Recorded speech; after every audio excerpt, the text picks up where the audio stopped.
Good afternoon, everybody. Thank you for tuning in to Healing in the Veins. This is another, I was going to say podcast. I just finished listening to a podcast. Um, Shout out to Michelle Williams. It was her checking in with Michelle Williams. I'm actually catching up um, because I started her podcast late. And it's been amazing the people that she has. If you have not checked it out, please go check it out. She has some very amazing talks, a lot of information for different people. But that's not why we're here to talk about her. So, um, mm, I yeah. So today's talk is about stepping into your power, and I did that because Spirit just tapped me on the shoulder. Was like, well, that's what she was doing, was stepping into her power. Um, with this talk and this discussion that she has. So earlier, I was watching Wonder Woman. I keep wanting to call her Superwoman, because she is a superwoman, but Wonder Woman. And there was this part in the movie. For those who have seen the movie, it was the part where, right after her mother was killed, and she went to leave the Amazons, and she goes to this cliff because what she needed is on the other side of, it's like a,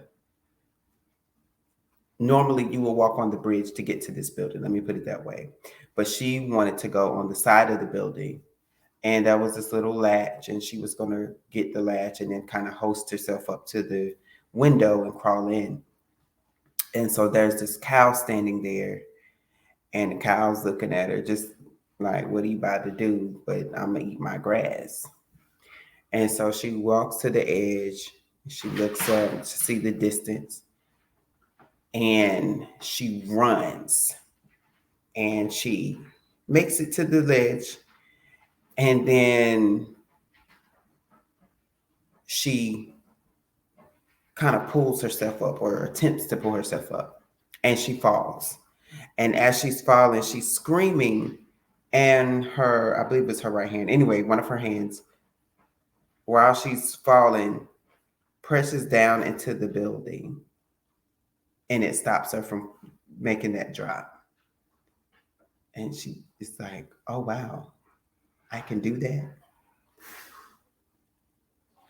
And so then she begins to hoist herself up and dig her other hand into the building. She's like, wow, I can do this. And so she's doing this until she gets all the way to the top, and she goes in. And at that point in time, that's where um, Spirit began to talk to me about how people do not step into their power. So they have this strength, right?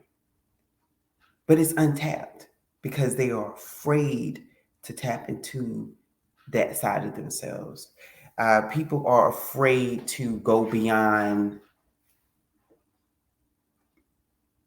I don't want to even say humanistic limits, to make it seem like everybody's like supernatural, Um, but the Spirit began to tap, to tell me, um, that, you know, you have your faith, right? And we always talk about faith, having that faith, and people only use a little bit of their faith. But when they maximize their faith, that's when the big things start to happen. That's when that oh wow, I walked onto the lot and I didn't have a dime, and then the man let me walk off with a car. I don't even have a job, but they let me walk off with a car. That's that type of faith, that big faith that can conquer and do everything that it needs to. But when we're talking about that power, that strength that lives within you, is also, that is the physical aspect of faith. Because when you have faith in yourself, that same amount of supernatural faith that you have in yourself translate into power. And I'm not talking about like supernatural powers, like you're gonna be flying through the air. No, that's not what I'm talking about. But it is that power to speak things and it happens, right? That power to set forth an action plan and it comes to be. It is that confidence when you go to that meeting.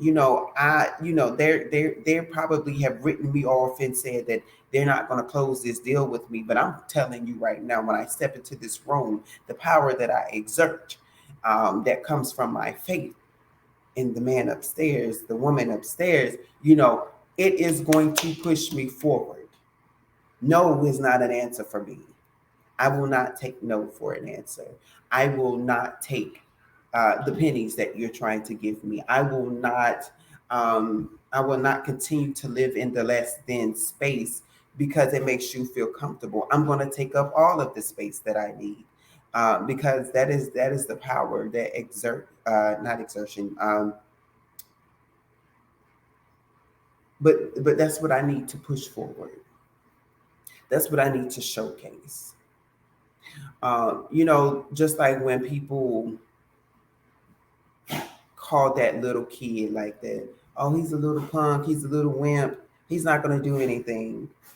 But then that same kid is the one that years later turns around and becomes like the model that everybody wants to go after. That wimpy kid is now the strongest kid, and now everybody's just like, oh, we can't pick on him like we used to because he's different now. He's more confident now.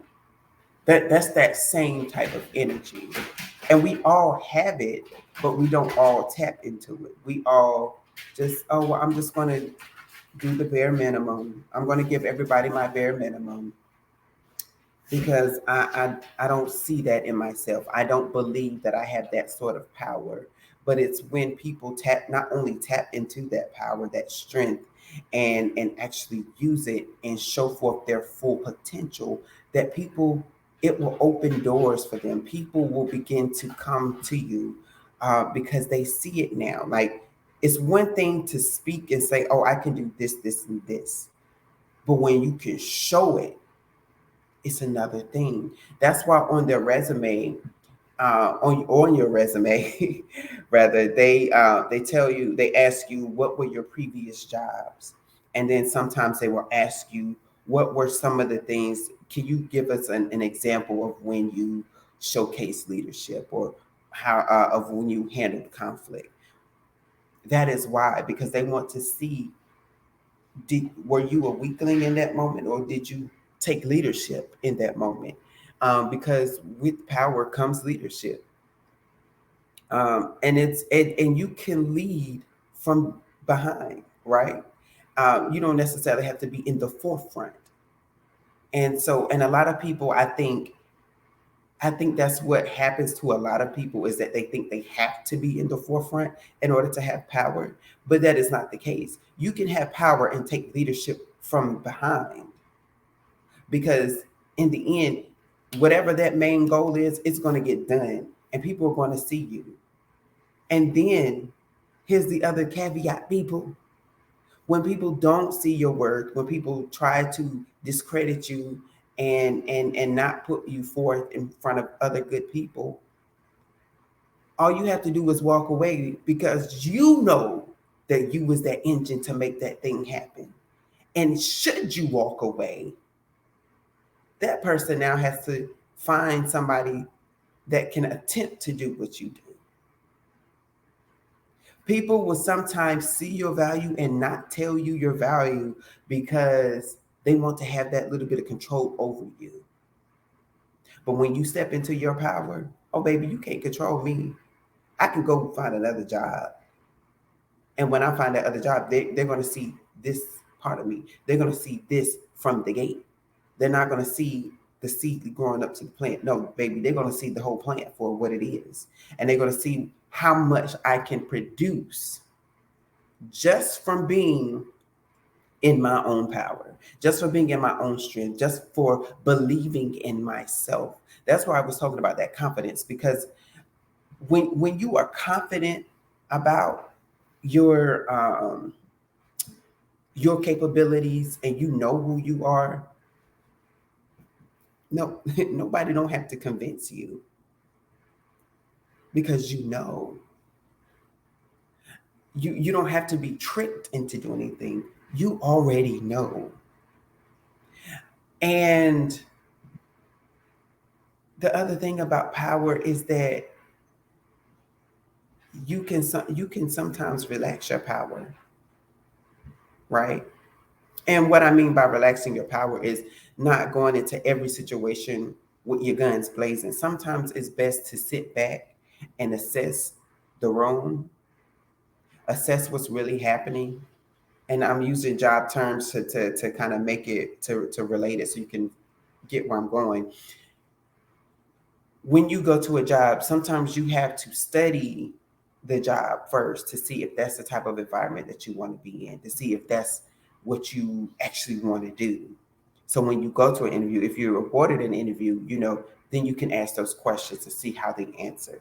Then you can actually go, sometimes people will go visit the actual company as a customer and just assess the situation. Okay, like, well, what happened when I first walked in?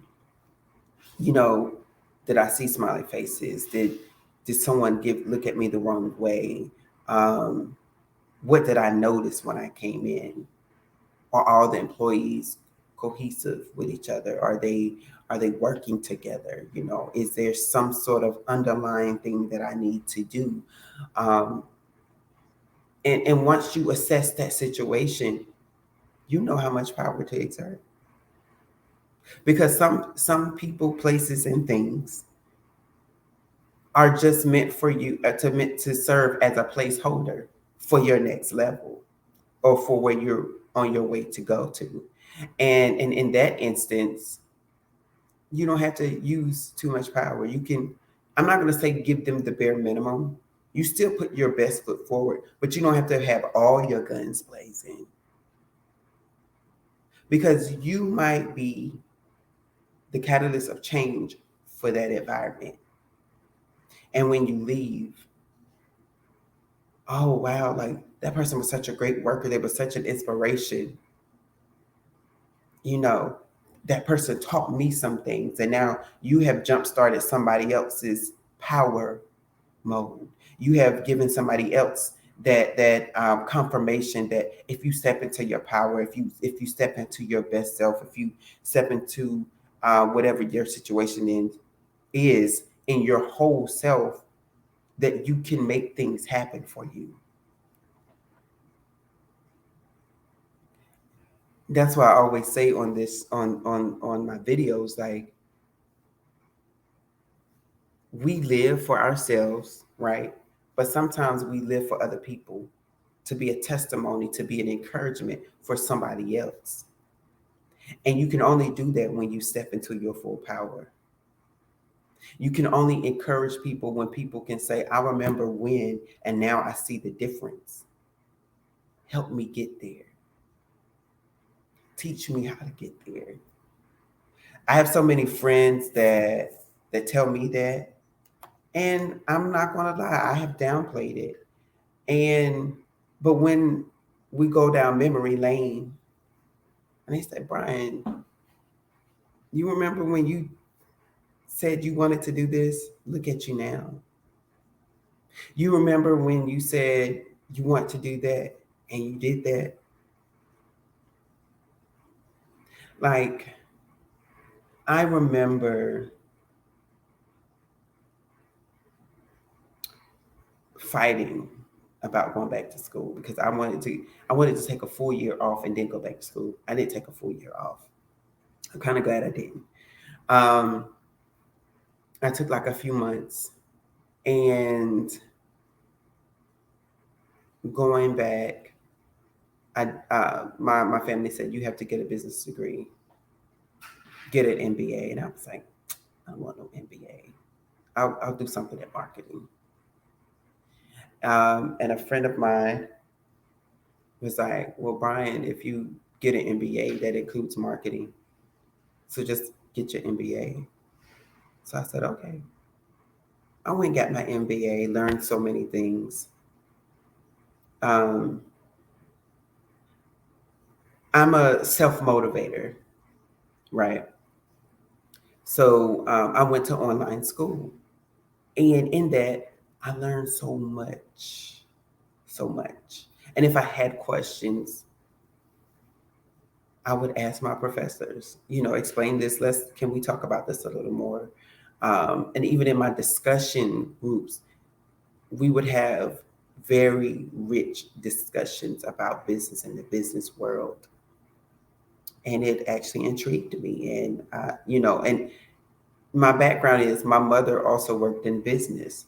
So there were certain aspects of the business world I already knew. There were certain things that had been passed down to me just from her alone, just from watching her. And so I was like, okay. And then a few years later, here I am on the board of an organization trying to figure out why this business isn't flourishing the way it needs to, why um, we can't do the maximum amount of reach we could do. I felt like we were scratching the surface and just doing the bare minimum. Again, I I, I don't like to do the bare minimum. Um, Sidebar. I know there'll be some people that say otherwise. Um,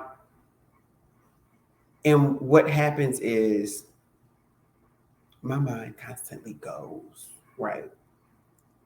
My mind's always thinking of new ideas. I'm always getting fresh ideas from spirit. I'm always getting new ways of doing things. And so I have to say it right then and there. And so for other people, it may look like, oh, well, you didn't think this plan out. You just saying it. No, in my head, I got the full details. I got it how it can be executed and everything. I just need you to get on board with me and work with me. So that's typically what happens. But and I'm saying this in case, so if any of you work with me in the future, know that that's what happens. Know that I have a full plan up here. I just haven't written it on paper because my mind is always going. And it's not going to leave until I put it on paper. And even then, when I put it on paper, it still doesn't leave. And I have all the fine details and everything. But anyway, so a few years later, while I'm with this organization, it is put in my mind that, hey, this is a health organization. I need to go back to school and I need to get my master's in public health. I did. And I focused on public health policy. And that opened another door for me. And so now, and I have a huge, extensive background with working in the community. And so now, even on my current job space, there's certain people that don't know that these different aspects of my life. They only see what's on my resume, but they don't take into account the the lived experience. So then when I get into the room, people expect one thing from me, but when I open my mouth, I see all the holes in the plans. I see where people can fall through the cracks. I see what contingency plans need to be made and put into place. I see things that other people don't see, and they're like, I never thought about that. Right.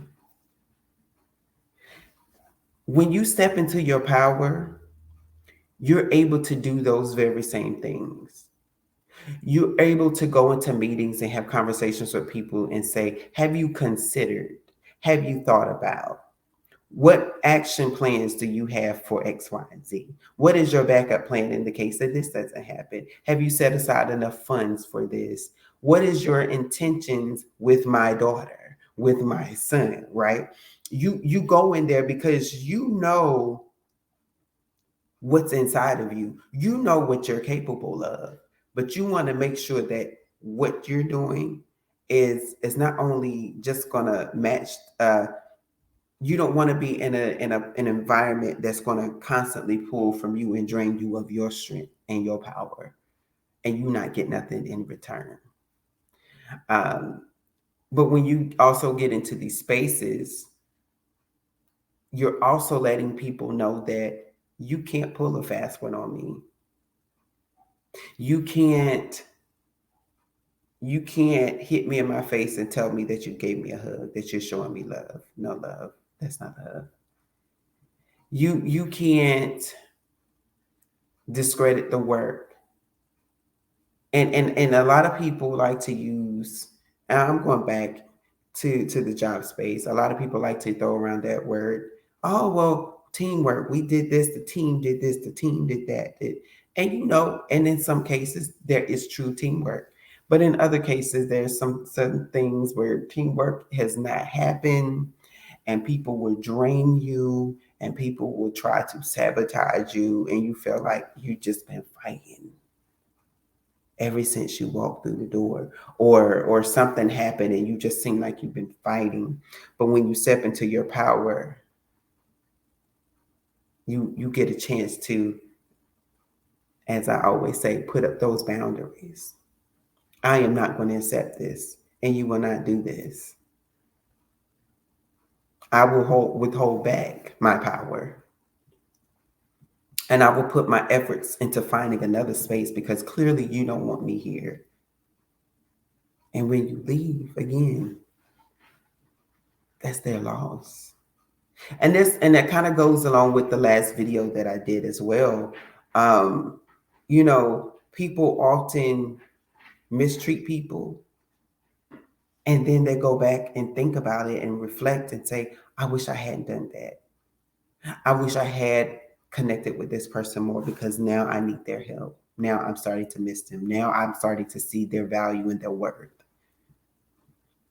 And what happens is, at that point, you have now burned a bridge that cannot and will not be rebuilt. I mean, I'm not going to say all of them, because there are some instances where people, forgive each other and then they go back, and there can be an instance where you can forgive, but you're like, okay, but you stay over there and I'm gonna stay over here. And I've done that with several people. I've forgiven people, but I I don't want to have anything to do with you. Even after you've changed, if you've changed, I don't want to deal with your energy anymore in my space. And that's an option. And you have the right to do that. And there are some instances where people will say, oh, well, you forgave that person, and so that means you can be in the same space with them. It's true, you can be in the same space with them, but you can also choose not to be in the same space as someone, and that is okay. But a lot of people do things and make people sit under the same space, force them to try to force a relationship, force them to have conversation, force people. When has force, trying to get somebody else to do something that they don't want to do, ever worked? When has that plan not failed? But when you are in your power, you can look at that person and tell them no. And if you try to do this, I will also put you in that same boat, and we will not talk anymore. So don't put me in that predicament. That happened to me. That was a true story. And I told my friend, and if you're watching, it's still true today. But I told him, I said, if you value our friendship, you will not do this anymore. You will not try to attempt to connect me and this other person who I've disconnected from ever again. There's a reason why I disconnected from this person. There's and although this person may not have told you why, just know that I have very good reasons to disconnect from people. And I don't want to tolerate that energy in my space. Because just like I was saying earlier, there are some people that will drain you of your power. And it's not necessarily just them. It could be like the evil spirit working through them.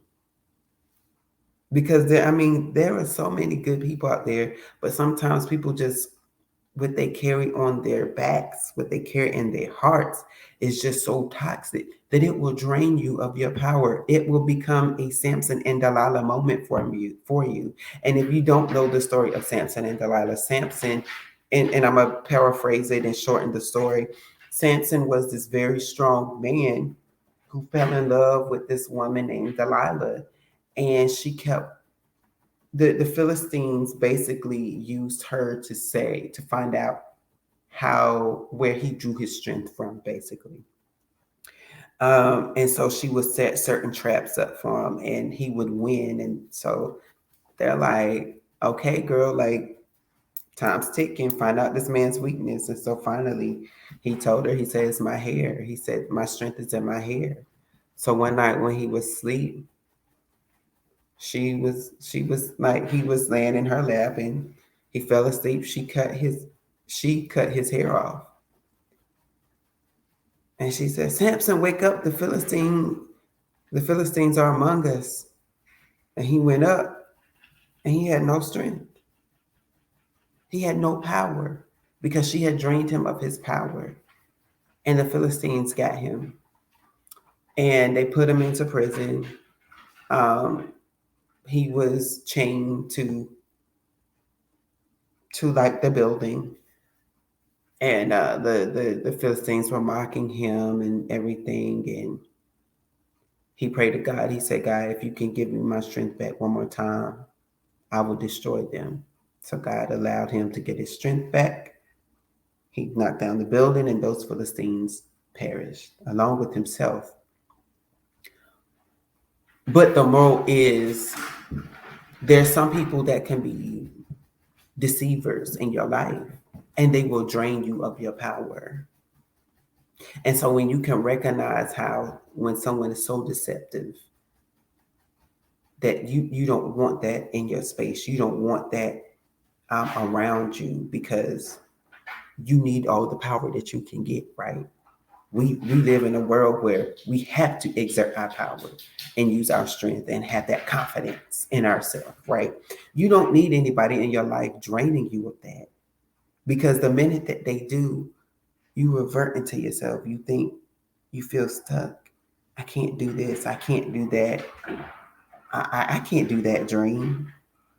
I've had this dream since I was a kid. I can't do that now. It was my prime is gone now, and I'm just gonna take what I get, and whatever you give me, that's what I deal with. It's fine. I talk to a lot of older people that think that way, and I'm like, no, you can still. I don't care if you are 57. I don't care. You said you wanted to do what now? Okay, but let's see how we can see the baby steps. But I don't want to have to go back to school. Who said you had to go back to school for this? As a if you can be the director, you can get somebody who did go to school and you can hire them to run this, but you're the visionary for this thing. Come here and say again, my power exerting or pushing someone else to go forward in their power that they are not tapping into, that they didn't even know that they had. So I'm just wanting to say, come up here and tell you all, start tapping into that power. You are stronger than you know. And amaze yourself. Start to amaze yourself. Start to amaze yourself. Do that thing that you've always said you wanted to do. Go out and just do it. Plan it. Even if you got to take baby steps to do it and get there. As long as you get there. And I guarantee if you keep on doing it, a year from now, 2 years from now, 3 years from now, 10 years from now, you will look back and like, I did that. I wrote that book. I made that album. I wrote that docket. I got elected as an official. I did all of that. Do it. Step into that power, and you know what that power is because it burns in you. It's a passion of yours. You love to do it. And nobody has to convince you to do it. You just naturally love to do it. Even if it's just taking a break. I promise you. If you're a person that say, well, I'm tired of just, it takes power to pull away from people and say, no, I'm creating this time for me. This is my time. It takes power because we have been so programmed to do for others and help others that we often forget ourselves. And so we have to use power to say no. And that is okay. I am giving you the okay to step into your power today. So if you were not encouraged, I hope this video encouraged you today. Again, you don't have to have superhuman power to to experience and show forth your power. You don't have to do all of that. But you can step into it and make those changes that you want to see happen in your life. So you all have a blessed day. Share with those that you know who need to hear it. And of course, follow me. Follow me. I need more followers. I want to build this platform up even more. And be looking forward in the future because I am going to start having some guest speakers again, doing some more interviews because that's what we need. We need more encouragement in the world, and the people that I've seen and have come across are amazing people, and I wish to share them with you all. I want you to see their awesomeness that I get a chance to experience. So again, you all be blessed. Until next time, you have a blessed day.